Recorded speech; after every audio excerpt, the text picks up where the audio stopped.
salaamullaahi calaykum meel kastood adduunka dacaladiisa ka joogtaan akhyaarta sharafta iyo qiimaha u saaxiibka ah ee beijkayga ku xidhan wararkii ciyaarahana waxaa ka mid a kooxda Manchester City ayaa 12 dhibcood ku qabatay horyaalka Premier League kadib markii ay garaacday kooxda Norwich City. sidoo kalena Sterling ayaa 3 gool u dhaliyay 3 ley ayuu ku tuurtay ninkaasi isagoo waliba rigoore kalena iska khasaariyay. Fedi ayaa sagura ku darsaday. kooxda Man City ayaa guushan ku raacday 4-0 waxayna xasuuqday kooxda ku jirta kaalmaha ugu hooseeya waxayna horyaalka ku qabatay 12 dhibcood waxaana ku soo xigta kooxda Liverpool oo biri ciyaari doonta. kooxda Liverpool hadday guuldareysto ama barbara gasho Man City waxay noqon doontaa faa'iido weyn iyadoo la sii fogaan doonta horyaalka Premier League oo ay ka go'antay sanadkan inay qaadato iyadoo rabto markeedii labaad inay ku guuleysato. yada ayaana ah kooxda daafacanaysa Premier League sanadkan waana kooxda ugu cadcad waqti xaadirkan la joogo ee kooxda Man City ayaa waxay soo bandhigtay kubad aad u heer sareysa.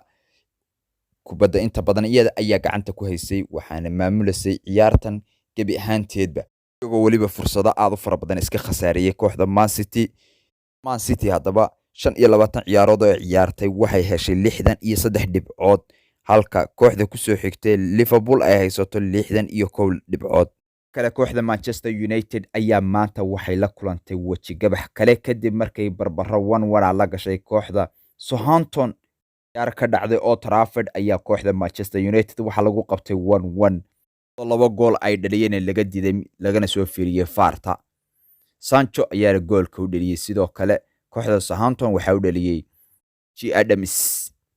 United waxaan malaynayaa sanadka maanta diyaar uma aha kaalintii afraad ay sii qaban lahaayeen maanta waa laga hor istaagay waxaana ka hor istaagtay kooxda dhibka badan ee Southampton taasoo habeen dhaweyta soo tuntay Tottenham. ciyaar intii marka hore lagala hormaray markii dambe ay gadaal uga soo bedeleen marka qoladii Manchester United iyo oday Ronaldo ah xaaladdu waa ku xuntahay ciyaartiisii lixaad uu wax gool ah una ka dhalinayn odayga abaar ayaa ku dhacday. nimankii Manchester United cuquba ku dhacday cuqubada xagee kaga dhacday wareedhaha maxaa idinku dhacay diyaarba ma tihiin war kooxdii Manchester United kooxdii weyneed ee laga baqi jiray Premier League dadkoo dhan ka baqi jireen mar allaale marka la ciyaarayo wax la oran jiray kooxdii Manchester United ka naadi kasta gadaal buu mari jiray sanadka maanta waxay noqotay biisad marka kooxaha yaryar oo dhan baa barajo ku qabanayo kooxda Manchester United ilaa iyo hadda wax ku dhacay la garan la'yahay. waxaan leenahay kooxda Manchester United war boorka dib iskaga soo jafo kooxda la yaqaanay libaxyadii laga baqi jiray shaydamadii cascasaay laga baqi jiray noqda. dhanka kale kooxda Everton ayaa guul weyn gaadhay. Frank Lampard ayaa guushiisii ugu weyneed gaadhay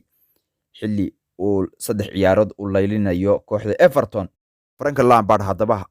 kooxdii Everton kor ayuu u soo qaaday isagoo kor uga soo qaaday kaalmaha divisionka dib loogu noqday marka odayg Lampard ahaa guul weyn ayuu soo gaaray isaguna. kale haddaba waa xaggaas iyo La Liga kooxda Real Madrid ayaa barbara gool la'aan waxay la gashay kooxda Villarreal taasoo ay marti ugu ahaayeen waxayna iska lumiyeen 2 dhibcood oo ay ku sii dheeraysan lahaayeen horyaalka La Liga. Carlos Ancelotti ayaa haddaba wuxuu tabay maxaa la dhahaa hogaamiyihiisii xagga gool dhalinta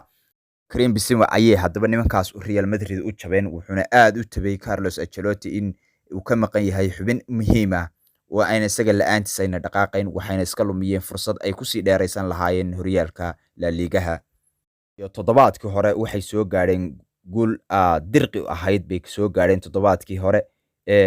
toddobaadka soo socdana waxay la ciyaari doonaan kooxda PSG iyo Champions League marka nimanka aad ayay ninkaas ugu baahan yihiin Karim Benzema. haddaba kooxda Real Madrid ayaa waxay soo bandhigtay ciyaar fiican haafka hore iyagoo biraha garaacay fursado badan iska khasaariyay laakiin xagga gool dhalinta ayaa waxa ka haystay inkaar kaasoo aynan awoodi waayeen inay gool ka dhaliyaan kooxda Villarreal. waqti dambe ciyaarta haddaba waxaa soo galay Modric oo ciyaarta bedel weyn ka sameeyay laakiin Real Madrid kama faa'iideysan fursadahaas iyo ciyaarta ay soo bandhigeen marka nimanka waxa laga haystay xagga gool dhalinta. haddaba waxaa sugaya nimankii Real Madrid ahayd Messi ayaa sugaya oo maxaa la dhahaa Messi iyo Neymar iyo Belaya diyaar u ah marka nimankii Real Madrid ahayd waa u baqaya mar haddii Messi sugayo ay sidaan ahaayeen caawa marka dhanka kale kooxda Bayern Munich ayaa caawayadana waxaa soo gaadhay guuldarro weyn iyadoo lagu garaacay 4-2. hadda waa kooxda Bayern Munich ahayd horyaalka iska haysan jirtay koox yaro buchun waxaan magaceeda garan waayay baadaan magaceeda garan maayo kooxdaas idinka ayaa la idinka rabaa kooxda magaceeda inuu magaceedaba garan kar waayo buchun baajaadaas nimankii Bayern Munich ahaa caawa war nimankii Bayern Munich waxbaa helay nimankaas waa la karbaashay si xun baana loo karbaashay laakiin odagii Lewandowski isagu waa ku tuurtay labadiisii gool ninkaas maxaa la dhahaa waa iska tuurtaa isagu cidna goolkiisa hadii kooxdu guul dareysaday hadii kalaba isagu waa goolashiisa waa banaanka yihiin banaanka marka kooxdii Bayern Munich ahayd balaayada Bayern heshay anaga ilaahu dhinac naga mari